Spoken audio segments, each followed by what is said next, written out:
우리 성도님들 행복하십니까? 무엇을 가지고 행복을 느끼십니까? 내가 돈이 많아서 내 비즈니스가 너무 잘 돼갖고 하루에 이렇게 막 옛날에 자루로 쓸어 담았다 그러던데 그렇게 해서 행복하십니까? 셀 수 없을 정도로 많아서? 아니면 우리 자녀가 좋은 대학에 이렇게 잘 가서 공부 잘하고 있으니까 이것 갖고 이렇게 행복하십니까? 아니면 내 몸이 너무 좋아서 80인데도 젊은 사람들하고 축구해도 밀리지 않을 정도로 이렇게 건강해서 행복하십니까? 이 행복이라는 것은 내 자신이 어떻게 느끼느냐, 내가 느낌, 내 감정에 따라서 행복해질 수가 있기 때문에 절대적인 조건이 있는 것이 아닙니다. 가진 것이 아무것도 없어도 행복할 수 있고, 내가 몸을 이렇게 거동하지 못할 정도로 아프다 해도 내 마음은 행복하고 평안할 수 있습니다. 우리의 작은 소망 하나 있다면 우리 온 가족이 그냥 자녀들과 더불어 행복하고 건강하게 사는 것이 우리의 작은 소망이 아닌가 생각합니다. 교회적으로 보면 많은 교회들이 교회 성장에 지대한 관심을 가지고 있습니다. 양적인 성장도 중요하지만 이제는 많은 교회들이 건강한 교회라는 것을 더욱 중요하게 생각하고 건강한 교회를 향해 나아가고자 합니다. 어떻게 보면 교회의 본질을 바르게 세우고자 하는 노력이기 때문에 이 마음이 정말 좋다고 할 수 있습니다. 건강한 교회는 하나님의 백성들로 바른 모습을 가지고 있어야 하고, 이 교회를 세우신 하나님의 뜻에 따라 세워져 가는 것이 건강한 교회입니다. 아마 건강한 교회가 된다면 행복한 교회는 자동적으로 오지 않을까 이렇게 생각이 됩니다. 모든 교회들이 건강한 교회, 행복한 교회를 꿈꾸고 있습니다. 제가 무엇 때문에 행복하십니까? 물었을 때 우리 성도님들 마음속에 들었던 행복에 대한 조건들이 있었을 겁니다. 여러 가지 얘기들이 있었겠지만 사실 제가 듣고 싶은 말은, 제가 목회자로서 듣고 싶은 마음은 우리 주님이 저와 함께 계시기 때문에 행복합니다 라는 이 말입니다. 무엇을 가지고 행복할 수 있을까? 예수님과 함께하는 삶이 하나님 나라의 삶이라고 하면서, 우리가 그리스도인의 삶을 살아간다고 하면서 예수님 때문에 행복함을 느끼지 못한다면 그것만큼 불행한 것이 없습니다. 예수님과 함께할 때 걱정과 근심이 사라지고, 예수님과 함께할 때 모든 문제가 해결되고, 예수님과 함께할 때 참된 기쁨과 참된 평안함이 있는 줄 믿습니다. 예수님을 믿기 이전에는 둘째치고라도 예수 믿고 난 이후에 지금 우리들의 모습을 생각해 보게 되면 정말 나는 행복하게 살아가고 있는가, 예수님과 더불어 살아가고 있는 나의 삶의 모습인가 생각해 보게 됩니다. 내가 예수님을 믿고 있다고 하면서, 내 안에 예수님을 모시고 있다고 하면서 왜 내 마음 안에서는 분노가 사그러들지 않는지, 왜 내 마음 안에서는 슬픔이 있는지, 왜 내 마음 안에서는 시기심이 생겨나고 질투심이 생겨나는지, 예수 믿는 사람들에게서 풍겨진다는 그리스도의 향기라는 것은 도대체 맡을 수가 없는 그런 내 모습을 돌아보게 된다는 것입니다. 우리들만 그럴까요? 그래서 오늘 우리 본문에 등장하는 제자들의 공동체를 한번 생각해 보고자 합니다. 제자들의 공동체는 행복한 공동체라 할 수 있습니다. 예수님께서 친히 부르셨고, 예수님께서 모으시고, 예수님과 더불어 살아가는 삶이 제자들의 공동체의 삶입니다. 예수님께서 말씀하시고 가르치고 인도하시는 공동체가 행복한 공동체입니다. 우리들이 생각하면 예수님이 함께 하시면 막히는 일이 없다고 생각을 합니다. 예수님이 계신 그 어디나 하늘나라라고 찬송하기도 합니다. 제자들의 공동체를 보면 예수님이 함께 하시기 때문에 행복한 공동체입니다. 그런데 좀 뭔가 부족한 것 같습니다. 그 부족한 모습들이 보입니다. 예수님이 큰 기적을 베풀어 주셨습니다.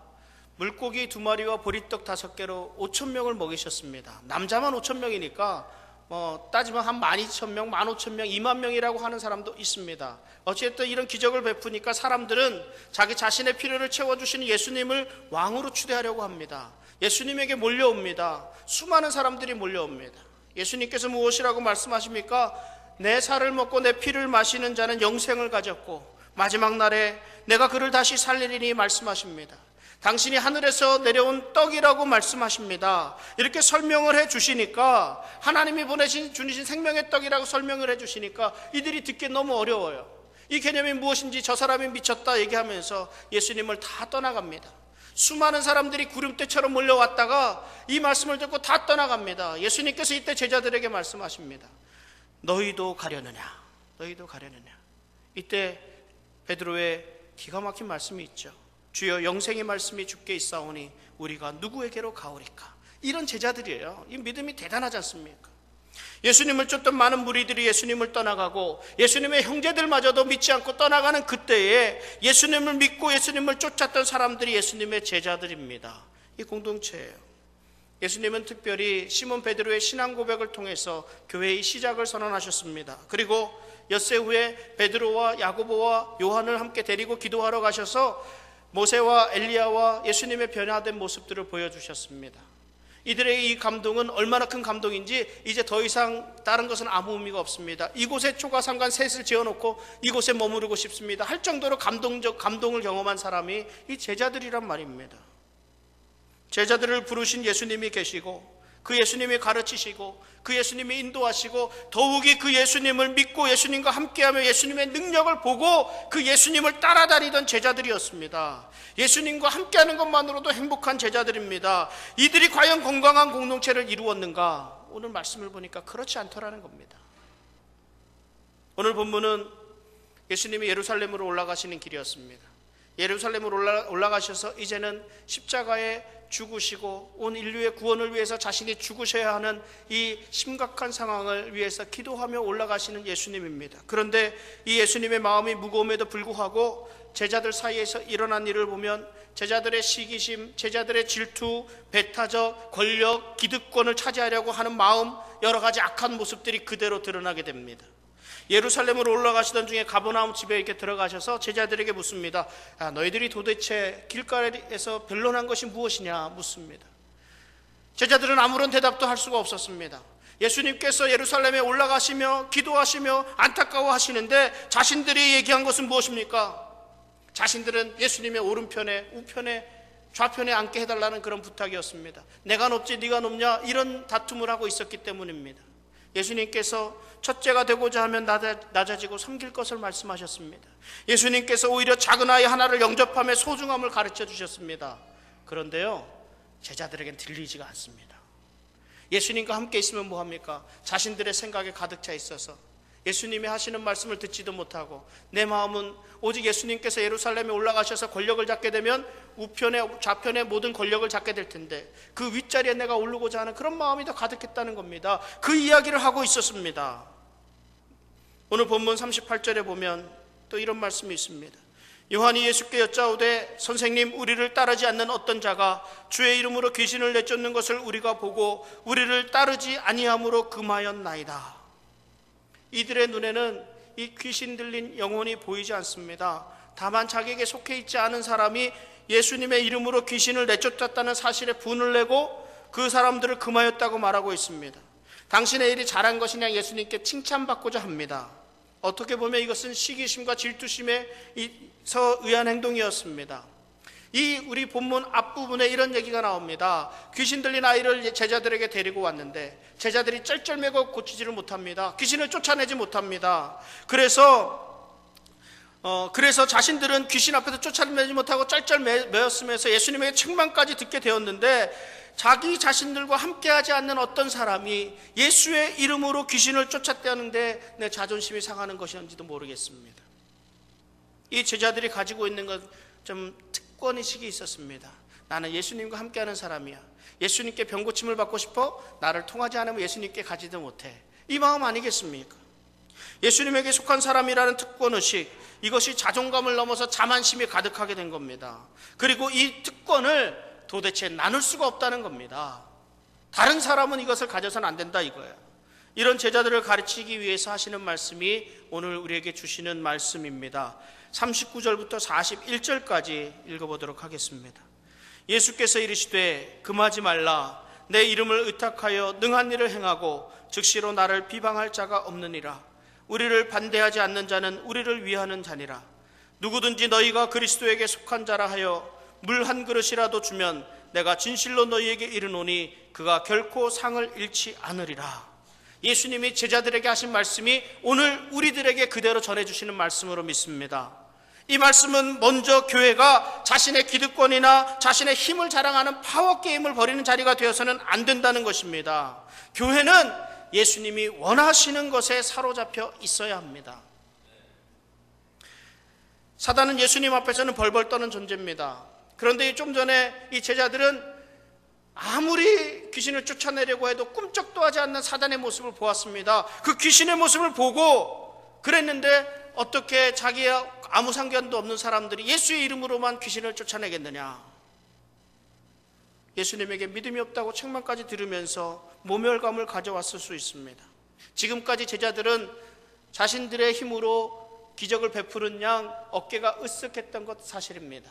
예수님 때문에 내가 살아가고 예수님 때문에 수많은 무리들이 모이고 예수님 때문에 그 영광을 차지했는데 그것은 다 잊어버리고 그 내 자신의 기득권만을 가지고 뭔가 특권의식만을 가지고 있으려고 하는 그 모습이 보여지는 겁니다. 그리고 이들의 마음에는 예루살렘에 올라가는 그런 환상이 가득했겠지요. 나는 오른편에 너는 왼편에. 그 자리를 놓고 우리 제자들끼리 서로 싸우고 다투고 분쟁하는 것이었습니다. 그러나 예수님은 이렇게 배타적인 제자들과는 달리 넓은 마음으로 이들까지 포용하는 것을 보게 됩니다. 건강한 교회는 자기 기분이나 자기 생각이나 기득권을 주장하기 위해 존재하는 것이 아니라 주님이 원하시는 것에 사로잡혀 있어야 건강한 교회입니다. 오늘날 우리 교회가 가장 먼저 관심을 가져야 하는 것도 또 가장 마지막까지 관심을 기울여야 하는 것도 다 우리 주님이 우리 교회를 위해서 무엇을 원하시는 것인가 이것을 찾는 일입니다. 그리고 그 일을 이루어가는 것에 최선을 다하는 교회가 건강한 교회입니다. 대부분의 목사님들이 강단이 있으십니다. 강단이 있다는 게 이 강단을 말씀드리는 게 아니라 그죠? 고집이 있다는 거죠. 나쁘게 표현하면 고집이 있으십니다, 목사님들이. 그런데 이 강단이 하나님의 말씀을 지키기 위한 강단이라 그러면 정말 훌륭한 건데 자신의 뜻을 세우기 위한 강단이라 그러면 그냥 고집 센 사람에 지나지 않는 것 아니겠습니까? 좀 곤란하죠. 저뿐만 아니라 우리 템피 장로교회 모든 성도님들이 꼭 가져야 할 마음이 있습니다. 과연 예수님이라면 어떻게 생각하실까? 예수님이라면 무엇을 원하고 계실까? 내 생각과 판단에는 아니라는 생각이 듭니다. 명분도 그렇고 많은 사람들이 그렇다고 동의하기도 합니다. 이것이 아니다라는 생각이 들 때 한 번 더 생각해 보자는 겁니다. 과연 우리 주님이 원하시는 것은 무엇인가? 제가 청년 사역할 때, 그러면 언제죠? 제가 여기서 부교육자로 있을 때 우리 어느 집사님이 저에게 말씀을 하세요. 청년들이 예배에 너무 늦게 옵니다. 그래요. 그러니까 목사님 좀 잘 좀 가르쳐 갖고 예배에 잘 참석할 수 있도록 이렇게 해달라고 이렇게 말씀을 하시는 거예요. 맞는 말이죠. 혹시 이 가운데 예배에 늦으시는 분들이 있으면 조금 찔리십시오. 예배는 소중한 겁니다. 우리 삶의 가장 중요한 우선순위에 예배가 있어야 합니다. 그렇기 위해서 다른 모든 것보다 앞서야 되는데 늦는다니요. 말도 안 되죠. 그죠? 회개하십시오. 그런데 이렇게 얘기하면 우리 청년 시험 받고 교회 안 나옵니다. 그렇죠? 두 가지 마음을 생각해야 됩니다. 첫째는 예배의 소중함을 가르쳐야 합니다. 주님 앞에 나오는 마음가짐, 주님 앞에 대하는 태도, 내 마음 모든 걸 가르쳐야 합니다. 그러나 그냥 가르쳐서는 안 되고 두 번째를 생각해야 됩니다. 이 청년은 아직 믿음이 어린 청년이다. 그래서 우리가 있는 그대로 품어줄 수 있어야 한다라는 것. 그 마음을 가지고 예배에 잘 나오도록 권면하면 받아들이죠. 그렇지 않고 너 왜 맨날 예배 늦어? 늦게 오려면 오지 마.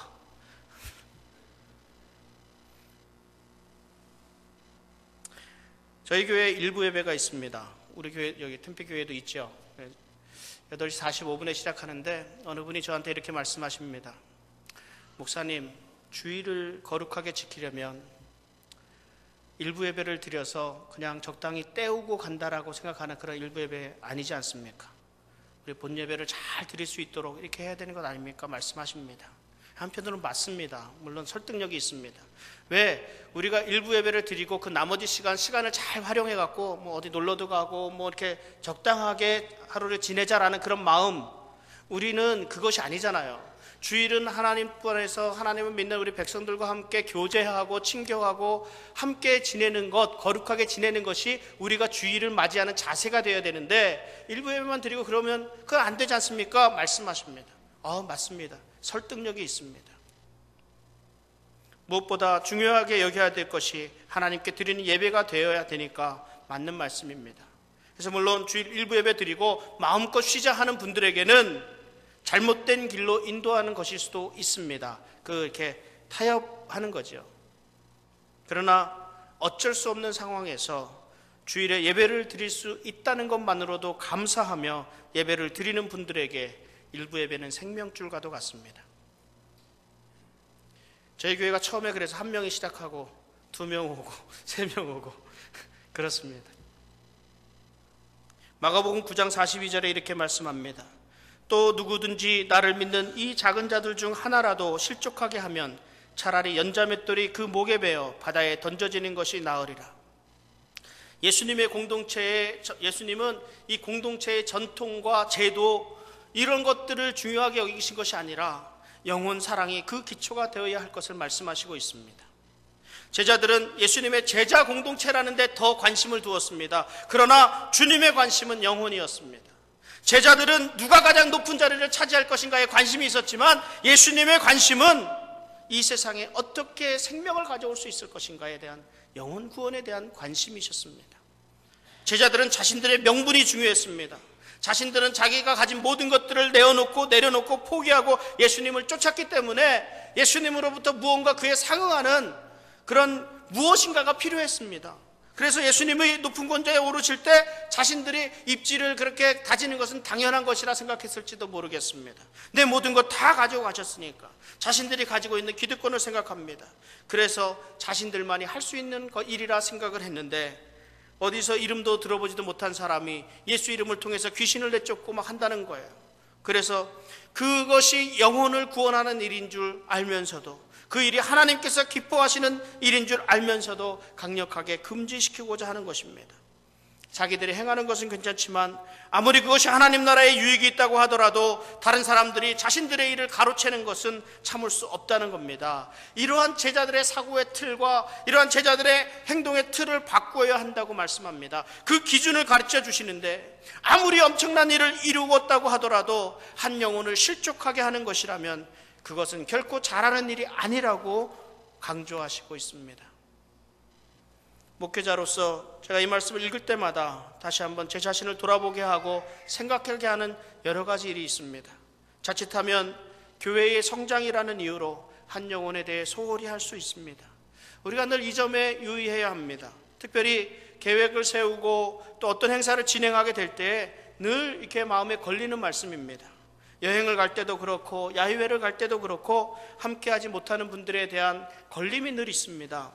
앞에서 리더하시는 분들은 어쩔 수 없다고 그냥 무시할 것이 아니라 한 사람의 의견이라도 잘 반영될 수 있도록 그리고 모두가 함께할 수 있도록 지혜롭게 준비해야 할 것입니다. 흔히 교회는 열심히 있는 몇 사람에 의해서 운영된다고 말을 합니다. 그것이 효율적이기도 합니다. 또 그리고 실제로 몇 사람들에 의해서 운영이 되기도 합니다. 그럼에도 불구하고 중요하지 않은 손가락이 없듯이 우리 소외되는 지체들이 생겨나지 않도록 잘 섬기고 돌볼 수 있는 우리 성도님들 되시기를 바랍니다. 건강한 교회는 무엇보다도 한 영혼의 소중함을 잘 아는 교회가 건강한 교회라 할 수 있습니다. 우리 9장 50절 마가복음 9장 50절 보면은요, 소금은 좋은 것이로되 만일 소금이 그 맛을 잃으면 무엇으로 이를 짜게 하리요 너희 속에 소금을 두고 서로 화목하라 하시니라.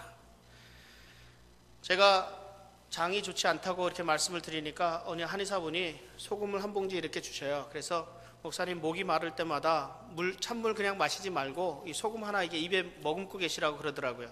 왜 그러냐 그랬더니 사람이 몸이 안 좋고 그러면 물을 자꾸 마시게 되면 소금기가 다 빠진답니다. 소금기가 빠지면 그 몸이 점점 더 안 좋아진다 그래요. 앞으로 여기 소금 장사 잘 될 수도 있겠네요. 그런데 이 소금이 이만큼 중요합니다. 소금이 이만큼 중요한데 소금은 짜야 소금입니다. 소금이 짜지 않은 소금은 소금이 아닙니다. 예수님은 소금이 그 맛을 잃으면 무엇으로 짜게 하리요 하십니다. 오늘날 그리스도인이 맛을 잃은 소금으로 살아가고 있지는 않은가 생각합니다. 이름뿐인 그리스도인의 삶이기 때문에 그 삶의 기쁨도 없고 그 삶의 즐거움도 없고 무엇보다 능력이 없는 거예요. 능력이 없어요. 우리들에게 삶의 모범을 보이신 분이 누구십니까? 예수님 아닙니까? 그러므로 우리가 예수님을 닮아가는 삶을 살아가는 것은 당연합니다. 그 예수님을 닮아가는 삶이 그리스도의 향기가 되는 줄 압니다. 예수님의 삶은 하나님을 사랑하는 삶이었습니다. 그리고 우리 이웃을 사랑하는 삶입니다. 예수님은 크게 떠벌리는 바리새인들의 경건보다 자신의 모든 것을 헌신하는 과부의 2렙돈의 헌금을 더 귀하게 여기셨습니다. 예수님의 관심은 오직 십자가를 통한 모든 영혼의 구원에 있었습니다. 그리고 그 구원의 사역을 이루시기 위해서 오늘 저와 여러분을 이 땅에 보내신 줄을 믿습니다. 결국 우리들이 그리스도인답게 그리스도인으로 살아간다는 것은 예수님의 이 말씀대로 살아가는 삶입니다. 주님의 뜻이 무엇입니까? 건강한 공동체는 이 주님의 말씀에 붙들려 나아가는 공동체가 건강한 공동체입니다. 짠맛을 잃지 않는다는 것은 모든 일에 말씀에서 벗어나지 않고 말씀의 능력을 힘입어서 말씀대로 살아가는 삶임을 말씀하고 있습니다. 저는 우리 템피장로교회가 행복하고 건강한 공동체가 되었으면 좋겠습니다. 주일에 교회를 향한 발걸음이 무거운 것이 아니라 가볍고 기대하는 마음 가득히 교회를 향할 수 있는 그런 건강한 교회의 모습을 가졌으면 좋겠습니다. 내 중심의 사고의 틀에서 다른 사람을 배려하고 섬기고 사랑하는 이 사고의 틀로, 행동의 틀로 바뀌어갈 수 있기를 바랍니다. 우리 템피장로교회가 상처받은 영혼들의 치유가 있는 건강한 교회가 되기를 바랍니다. 우리 한 영혼 한 영혼을 소중히 여길 수 있는 공동체가 되기를 바랍니다. 소금의 맛을 내므로 이 땅에서 그 역할을 잘 감당할 수 있는 건강한 공동체로 자라가기를 우리 주 예수 그리스도의 이름으로 축원합니다. 기도하겠습니다.